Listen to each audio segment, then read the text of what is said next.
आज मैं लेकर आई हूँ बहुत ही आसान और बहुत ही हेल्दी कैरी के शरबत की रेसिपी। ये रिफ़्रेशिंग ड्रिंक ना सिर्फ आपको लू लगने से बचाएगी बल्कि गर्मी में होने वाली थकावट से भी महफूज रखेगी। अस्सलाम वालेकुम, welcome to Muslims Kitchen. Start करते हैं आज की रिफ़्रेशिंग ड्रिंक की रेसिपी। कैरी का शरबत बनाने के लिए यहाँ पर मैं हाफ़ kg कैरी ले रही हूँ। सबसे पहले इसको धो के अच्छी तरीके से साफ़ कर लेंगे और यहाँ पर अगर कोई ख़राब कैरी होगी तो उसको निकाल देंगे। ख़राब को हम इसलिए यूज़ नहीं करेंगे क्योंकि मैंने इसको स्टोर करना है, क्योंकि अगर यहाँ पर कोई ख़राब कैरी यूज़ हो गई तो इससे पूरा शरबत जो है वो ख़राब हो जाएगा। तो इसलिए यहाँ पर साफ़ कैरियाँ ही इस्तेमाल करेंगे। सबसे पहले इनका छिलका उतार लेंगे। शरबत बनाने के लिए जो कैरियाँ इस्तेमाल करेंगे वो ज़्यादा पकी नहीं होनी चाहिए। शरबत के लिए हमें कच्ची कैरी ही चाहिए, इससे इसका टेस्ट बहुत अच्छा आता है। छिलका उतारने के बाद मैं इसमें कट्स लगा दूंगी और इसको एक सॉस पैन में डालती जाऊंगी। इससे ये होता है कि हमारा टाइम भी काफ़ी बच जाता है और जो गुठली के ऊपर गूदा होता है वो ज़ाया नहीं होता, क्योंकि अक्सर जो है हम कैरी को काट के बॉईल करते हैं जिससे इसका सारा गूदा गुठली के ऊपर रह जाता है और वो बिल्कुल वेस्ट हो जाता है। इस तरह से सारी कैरियों के ऊपर मैं कट लगा दूंगी जो सही होंगी, और जो मुझे थोड़ी ख़राब लगी उसको मैंने साइड पे निकाल दिया। कट्स लगाने के बाद मैं इसमें पानी शामिल कर दूंगी। पानी यहाँ पर मैं 2 से 2.5 गिलास डालूंगी। इसके बाद इसको कवर करके हम रख देंगे मीडियम फ्लेम पे 7 से 8 मिनट के लिए। इस तरीके से कैरियाँ जो है ना वो बहुत जल्दी गल जाती हैं। तो जब ये गल जाएंगी तो इसमें से मैं गुठलियाँ अलग कर लूँगी और इसका सारा पल्प जो है वो रह जाएगा। इसके बाद इसको ब्लेंडर जग में डालेंगे और अच्छी तरीके से ब्लेंड करेंगे। बिल्कुल स्मूथ सा इसका पेस्ट रेडी करना है, क्योंकि यहाँ पर हम इसकी ड्रिंक बना रहे हैं तो इसलिए हमें इसका पेस्ट बिल्कुल स्मूथ चाहिए। 3 से 4 मिनट के लिए आपने ब्लेंडर को अच्छी तरीके से चलाना है और इस तरह से इसका पेस्ट रेडी हो जाएगा। यहाँ पर सेकंड स्टेप आता है, इसमें हमने शीरा तैयार करना है। इसके लिए पैन में मैंने 1 गिलास पानी डाला है। पानी को थोड़ा सा गर्म कर लेंगे। इसके बाद इसमें गुड़ शामिल करेंगे। यहाँ पर मैं 2 ब्रिक्स ले रही हूँ गुड़ की। इसको तोड़ के मैं इसमें पानी में डाल दूँगी। गर्म पानी में शामिल करने से ये होगा कि गुड़ बहुत जल्दी जो है वो घुल जाएगा पानी के अंदर। ये छोटी छोटी बातें इसलिए मैं आपको बता रही हूँ ताकि आपके काम में आसानी हो और आपका कम वक्त जो है किचन में लगे।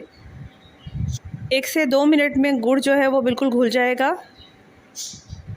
फिर इसमें 1 बड़ा कप चीनी शामिल कर दूंगी। यहाँ पर चीनी मैं हाफ़ शामिल कर रही हूँ, हाफ़ मैं बाद में डालूँगी। यहाँ पर अगर आपको तेज़ मीठा चाहिए तो आप 2 कप चीनी भी शामिल कर सकते हैं। गुड़ के साथ चीनी मैं इसलिए इस्तेमाल कर रही हूँ क्योंकि खाली गुड़ डालने से इसका कलर बहुत ज़्यादा डार्क हो जाता है और चीनी जो है एक प्रिजर्वेटिव का काम करती है, किसी भी चीज़ को ख़राब होने से बचाती है। तो मैंने इसको स्टोर करना था इसलिए मैंने यहाँ पर चीनी भी शामिल कर दी। आधा कप जो बाकी चीनी बची थी वो भी इसमें शामिल कर देंगे और इसको 3 से 4 मिनट मज़ीद पका लेंगे। इस तरह से परफेक्ट शीरा रेडी हो जाएगा। अब इस शीरे को थोड़ा सा ठंडा करके छान लेंगे। छानना इसलिए ज़रूरी होता है क्योंकि मैंने इसमें गुड़ शामिल किया है, क्योंकि गुड़ में जो मौजूद प्योरिटीज़ हैं वो निकल जाएं और जो शरबत है वो बिल्कुल साफ़ सुथरा बने, परफेक्ट बने और इस तरह से बहुत ही ज़्यादा ट्रांसपेरेंट सा शीरा निकल आएगा। तीसरे स्टेप में पैन के अंदर मिक्सचर को डाल देंगे कैरी के। इसके बाद मैं इसमें शीरा डाल दूंगी।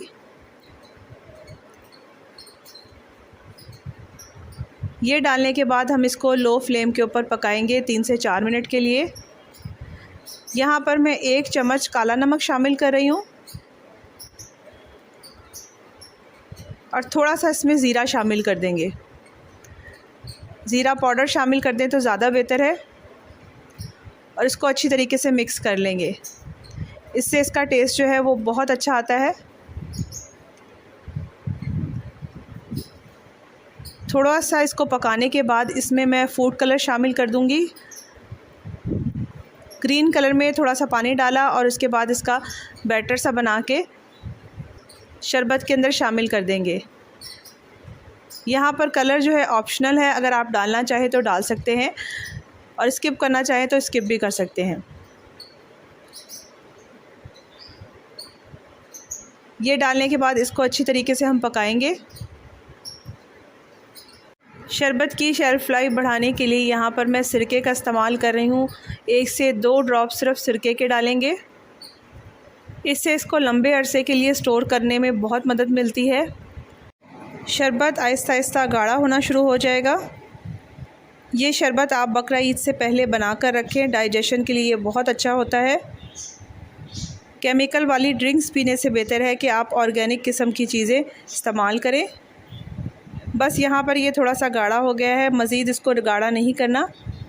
अब इसको ठंडा होने के लिए रख लेंगे।